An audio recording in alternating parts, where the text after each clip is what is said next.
آج میں آپ پھر ان دنوں کا واقعہ سنانے لگا ہوں جب میں امریکہ کی ایک مسجد میں رہا کرتا تھا۔ جو آج واقعہ سناؤں گا نا تو ہو سکتا ہے کہ آپ کو اس پہ یقین نہ آئے، مجھے بھی نہیں آیا، لیکن سنا اس لیے رہا ہوں کہ میرے ساتھ بیتی ہے، ورنہ اس پہ یقین نہیں آتا۔ تو بات کچھ یوں ہے کہ ایک دن مسجد میں تقریباً عصر کے ٹائم پہ 4 4:30 بجے کا ٹائم ہوگا، میں بیٹھا تھا تو ایک پرانی سی ووکس ویگن کی وین باہر آ کے رکی اور اس میں سے 4 لوگ برآمد ہوئے جو صاف دیکھنے سے لگ رہا تھا کہ ان کا تعلق پاکستان سے ہے۔ انہوں نے امامے باندھے ہوئے تھے اور تھوپ پہنے ہوئے تھے، وہ جو عربی لباس ہوتا ہے۔ وہ اندر آ گئے۔ اتفاق سے اس وقت میں اور مسجد کے امام صاحب جو تھے وہ مسجد میں بیٹھے ہوئے تھے۔ ایک صاحب نے بڑی ٹوٹی پھوٹی انگریزی میں مجھ سے کہا اسپیک انگلش، تو میں نے کہا یس آئی اسپیک انگلش۔ پاکستان؟ تو میں نے کہا یس پاکستان، اور شکر ہے الحمدللہ۔ امام صاحب کہاں ہیں جی؟ میں نے کہا جی اندر بیٹھے ہیں۔ چلیے جی ان سے ملتے ہیں، جزاک اللہ الحمدللہ۔ میں نے اندازہ لگایا کہ 4 لوگوں میں سے 3 کی عمریں جو ہیں وہ تقریباً 35 سے 50-55 کے بیچ میں ہیں، اور جن کو وہ امام صاحب بول رہے تھے نا، امیر صاحب بول رہے تھے، ان کی عمر کوئی 70 کے قریب ہوگی۔ خیر میں ان کو امام صاحب کے پاس لے گیا۔ جو امیر صاحب تھے ان کو عربی آتی تھی، انہوں نے امام صاحب سے عربی میں بات کرنا شروع کر دی۔ دوسرے بھائیوں نے سامان نکالا، گاڑی سے مسجد میں رکھا، مجھ سے بات چیت شروع کر دی۔ تو تھوڑی دیر کے بعد وہ کمفرٹیبل ہو گئے، انہوں نے مسجد میں بستر وغیرہ بچھا لیے، واش روم چلے گئے۔ امام صاحب نے ان کو چھوڑا اور میرے پاس آ گئے اور کہنے لگے کہ اب آپ نے نا ان کے رہن کا، سہن کا اور کھانے پینے کا ذرا خیال رکھنا ہے۔ تو میں نے کہا کہ قصہ کیا ہے؟ انہوں نے مجھے بتایا، جو مجھے 22 سالہ ایک یونیورسٹی اسٹوڈنٹ، میں اس وقت سوفومور تھا، یعنی میں 2nd year of university education میں تھا، مجھے اس وقت تک یہ نہیں پتا تھا جو انہوں نے بتایا۔ انہوں نے کہا جی یہ سال کی جماعت ہے جو پاکستان میں جگہ ہے، یہ سعودی امام صاحب ہیں جو مجھے پاکستانی کو بتا رہے ہیں۔ تو یہ وہاں رائے بند سے نکلتی ہے سالانہ اجتماع سے، اور انہوں نے سال یہاں پیدل کی جماعت ہے، انہوں نے ساؤتھ آف یو ایس سے بالکل اپ نارتھ جانا ہے، اور انہوں نے یہ سفر طے کرنا ہے اور یہ پیدل چلیں گے۔ پیدل چلنے کا طریقہ یہ ہے کہ جب کوئی علاقہ آئے گا تو یہ پیدل چل پڑیں گے، جب علاقے سے نکل جائیں گے تو پھر یہ اپنی وین میں بیٹھیں گے، جہاں پہ بھی جگہ ملے گی رات کو ٹینٹ لگا لیں گے، کھانے پینے کا سامان ان کی اپنی وین کے اندر موجود ہے، اور یہ بس اس طرح چلتے چلتے 1 سال پورا کریں گے۔ میں ظاہر ہے بینگ اے یونیورسٹی اسٹوڈنٹ، مجھے بڑا عجیب سا لگا، اور میں نے بڑا شور مچایا امام صاحب کے سامنے کہ یہ کون سا زندگی گزارنے کا طریقہ ہے، and what a waste of time and blah blah blah بلا۔ خیر مہمان تھے، میں ان کی خدمت میں لگ گیا، لیکن مجھے ان کے اس طریقے پہ غصہ بڑا آیا۔ رات ہوئی تو ان میں سے ایک صاحب نے مجھے کہا کہ حضرت کہیں ٹیلی فون بوتھ پہ لے چلیے، ہم نے پاکستان واپس اپنے مرکز پہ بتانا ہے کہ ہم کہاں پہنچے ہیں۔ میں نے کہا چلیے، میں نے اپنی گاڑی نکالی، ان کو لے کے ٹیلی فون بوتھ پہ گیا۔ انہوں نے وہاں کال ملانے کی کوشش کی، ٹائم کا فرق تھا، کال نہ ملی، تو کہنے لگے کہ فون تو مل نہیں رہا۔ اچھا بھائی کو کرتا ہوں، پتہ چلا ان کے بھائی بھی تبلیغی جماعت میں ہیں۔ تو انہوں نے اپنے بھائی کو کال کی اور ان کو کہتے ہیں کہ بھائی ہم اس جگہ پہنچ گئے ہیں اور الحمدللہ ہمارا سفر ٹھیک ہے، امیر صاحب نے کہا ہے کہ آپ لوگوں کو مطلع کریں، آپ مرکز میں جا کے بتا دیجئے گا کہ ہم یہاں پہنچے ہیں، کل یہاں سے نکلیں گے تو فلاں جگہ جائیں گے۔ فون انہوں نے رکھا تو کہتے ہیں لا حول ولا قوت الا باللہ۔ میں نے کہا حضرت کیا ہوا؟ تو کہتے ہیں چلیں گاڑی میں بیٹھے، میں بتاتا ہوں۔ گاڑی میں بیٹھ کے مجھے کہتے ہیں میری تو وائف کی ڈیلیوری تھی حضرت 2-3 دن پہلے، تو وہ تو میں پوچھنا ہی بھول گیا کہ وہاں کیا سلسلہ رہا۔ یہ انہوں نے کہا نا تو میں تو پہلے ہی غصہ آیا ہوا تھا، میں تو غصے سے میرا برا حال ہو گیا۔ واپس میں مسجد میں پہنچا، میں نے امام صاحب کو سائڈ پہ کیا اور میں نے کہا کہ ان سے انگلش میں کہ میں ان کا احترام کر سکتا ہوں؟ یہ تو ایسا آدمی ہے کہ جس کو اپنی بیوی کی فکر نہیں ہے، اپنا تو بتا دیا کہ میں کہاں پہنچا ہوں، اور ان کو یہ تک نہیں پوچھا کہ میری بیوی خیریت سے ہے، ہمارے ہاں کیا بچہ ہوا اور والا سب کچھ۔ میرے امام صاحب بڑے خاموشی سے انہوں نے میری بات سنی، انہوں نے کہا بعض چیزیں وقت کے ساتھ سمجھ آتی ہیں برادر، آپ کو یہ چیز ابھی نہیں سمجھ آئے گی، آگے چل کے سمجھ میں آئے گی۔ خیر اینی ویز دوسرے دن جناب وہ وہاں سے چلے، پہلے مسجد سے نکلے، پیدل چلتے چلتے انہوں نے پورا چھوٹا سا وہ ایک گاؤں سا قصبہ تھا اس کو کراس کیا، اس کے بعد وہ وین پہ بیٹھے اور کہنے لگے کہ ہم رات جو ہے نا تقریباً فلاں جگہ جا کے، یعنی وہ جگہ وہاں سے بنتی تھی تقریباً 10 کلومیٹر دور، انہوں نے کہا 10 کلومیٹر وہاں جا کے ہم پڑاؤ ڈالیں گے۔ ٹھیک ہے جی، 9:30 بجے کے قریب 8:30 بجے کے قریب امام صاحب مجھے کہتے ہیں چلیں وہاں چلتے ہیں اور دیکھتے ہیں کہ جو جماعت ہے وہ پراپرلی انہوں نے ٹینٹ وغیرہ لگا لی ہے کہ نہیں۔ میں نے کہا ٹھیک ہے۔ تو میں ان کے ساتھ گاڑی میں بیٹھ گیا، ہم چلنا شروع ہوئے۔ راستے میں ہم دیکھتے جاتے تھے اندھیرے میں، کہیں روشنی نظر آئے، ٹینٹ نظر آئے۔ آخر جا کے ہمیں تھوڑا آگے جب ہم نے شہر سے نکل گئے تو اندھیرے میں بالکل ایک جگہ ٹینٹ لگا نظر آ گیا، وہ بتی سی جل رہی تھی۔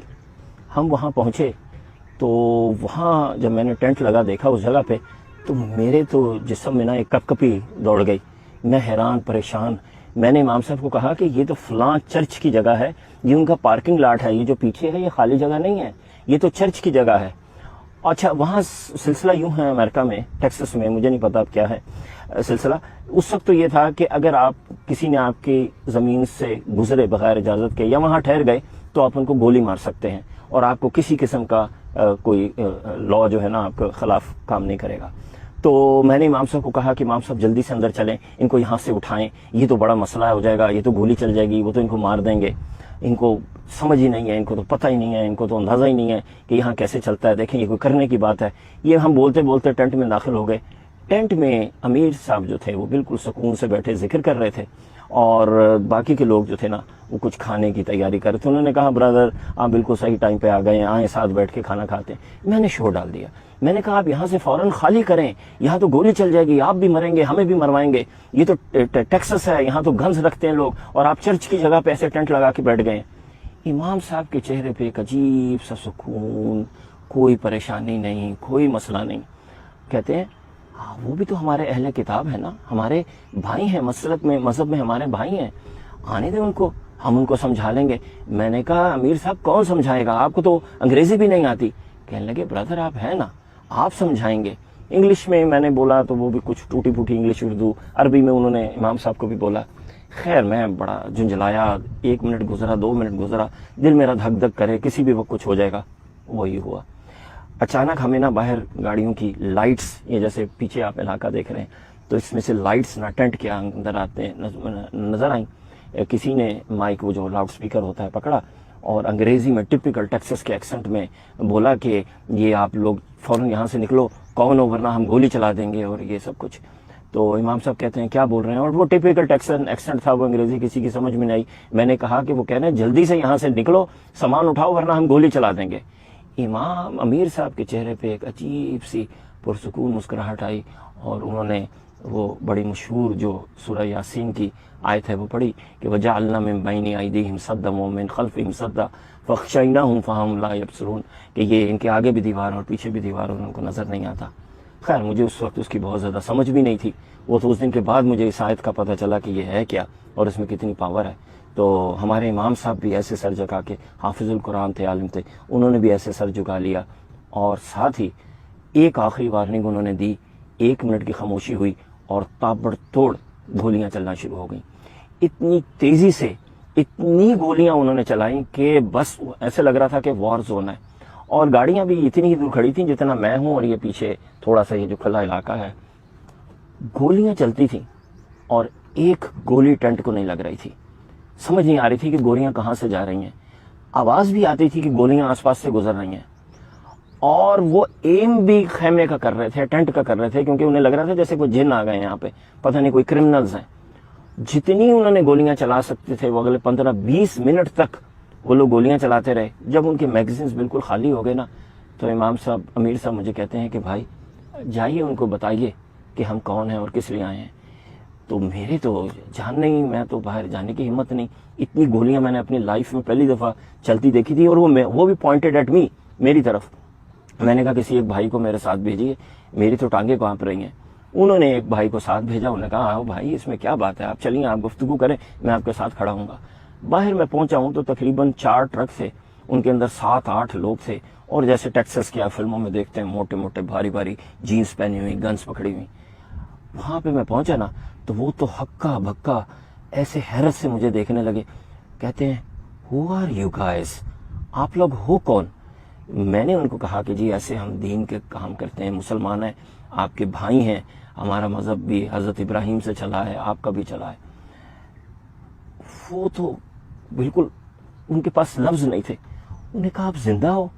میں نے کہا ہاں زندہ ہیں، کیوں؟ انہوں نے کہا ہم نے تو اپنی پوری گولیاں آپ کے ٹینٹ پہ خالی کر دیں، ایک گولی بھی نہیں آئی اندر۔ میں نے کہا نہیں، میں تو سمجھ رہا تھا شاید آپ ادھر ادھر چلا رہے ہو۔ تو وہ چونکہ میرا ایکسنٹ جو تھا وہ ٹیکسس والا تھا اور میں ان سے بڑا ڈاکانہ ملا لیا کہ I live at that place and I do this kind of work. تو وہ کہنے لگے کہ یہ, اور میں نے اپنے آپ کو الگ کر لیا. میں نے کہا یہ پاکستان سے آئے ہیں, I live here and I am just here to see them. میں نے کہا یہ لوگ کون ہیں کہ جن کے اوپر ایم کر کے ہم نے گولیاں چلائی ہیں اور ایک گولی بھی ان کو نہیں لگی. میں نے کہا پھر تو اب یہی ہے کہ آپ اندر آ جاؤ اور وہ کھانا کھانے لگے ہیں, ساتھ بیٹھ جاؤ. تو خواتین و حضرات, اس دن وہ 10-12 لوگ, میرا خیال ہے 8-9 لوگ میرے ساتھ ٹینٹ میں آئے. وہ وہاں بیٹھے, انہوں نے کھانا کھایا, انہوں نے اسلام کے بارے میں سنا, وہ مطمئن ہوئے, لیکن اس حیرت کے ساتھ واپس گئے کہ ایک گولی بھی اس دن ٹینٹ میں بیٹھے ہوئے لوگوں کو نہیں لگی. اب یہ ظاہر ہے یقین نہ آنے والی بات ہے. مجھے بھی آج تک یقین نہیں آیا کہ گولیاں کیوں نہیں لگیں, جبکہ انہوں نے ہنڈریڈز میں چلائی ہوں گی. 20 منٹ تک آپ ذرا سوچئے کہ 6-7 بندوقیں چلیں گی, آٹومیٹک رائفلز, تو کتنی گولیاں چل گئی ہوں گی. اس میں اب ایک بات ہے جو ہمیں نہ اپنے کلچر میں اس وقت بہت زیادہ سمجھنے کی ضرورت ہے. دیکھیے, ضروری نہیں ہے کہ ہر بات ہمیں سمجھ میں آئے اور تبھی ہم اس کو مانیں, اور یہ بھی ضروری نہیں ہے کہ جو بھی ٹھیک بات ہے نا وہ صرف ہمارے ساتھ ہی ہو رہی ہو. جو بھی ہمارا مخالف نظریہ ہے نا وہ ہمیشہ غلط ہی ہو. ضروری نہیں ہے. بس آپ یہ سمجھ لیجئے کہ یہ اللہ کی دنیا ہے, اللہ نے جس سے جو کام لینا ہے وہ لے رہا ہے, اور اللہ تعالیٰ کے پاس طاقت ہے, وہ جس وقت جس کو بچا لے. اس لیے سکون میں رہیں, خوش رہیں, دوسرے کو عزت دیں, دوسرے کے اوپینین کی رسپیکٹ کریں, اور مطمئن ہو کے اپنی زندگی گزاریں. شکریہ.